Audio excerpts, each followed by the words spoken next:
Hey Mark, just a quick update for Foxmoor, just finishing up. I don't know if it's necessary to make a video or for you to watch this, but if you'd like to see the changes that I made, here they are. Um, and for the most part, I'm just working off of your template, but just also just going over and seeing if anything else is something that a builder might want to see and doesn't see. If it's something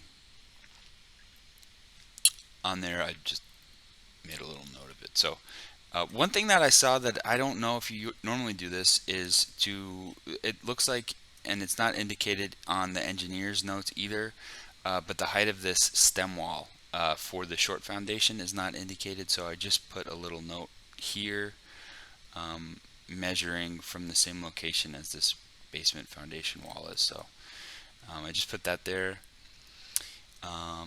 Then onto our roof plan. So the roof plan initially wasn't showing the roof pitch for these awnings, although I did see it here um, on the left elevation. So not sure if it's needed, but I just thought I'd add it there.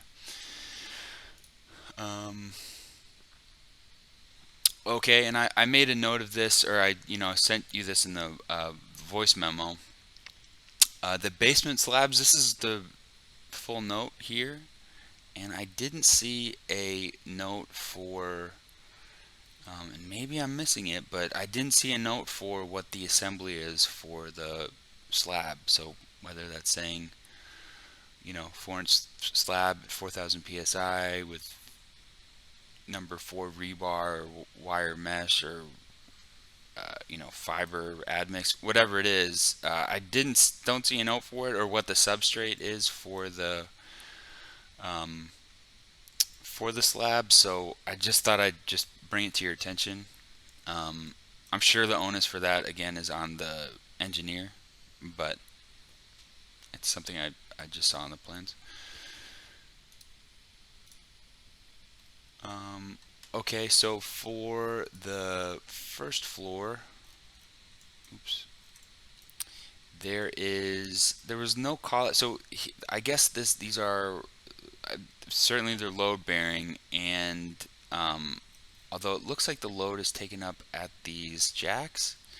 Anyway, it wasn't indicated on the drawing, and maybe it looks like the poche is a little different for the bigger wall. But I thought I'd just call it out, so I called out a 5.5-inch wall, or just called out the dimension for where there is 2x6 wall. Um, Moving on to the second floor.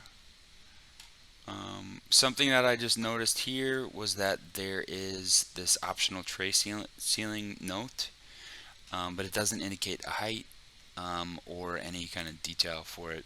Again, probably not a big deal. I just thought I'd mention it to you.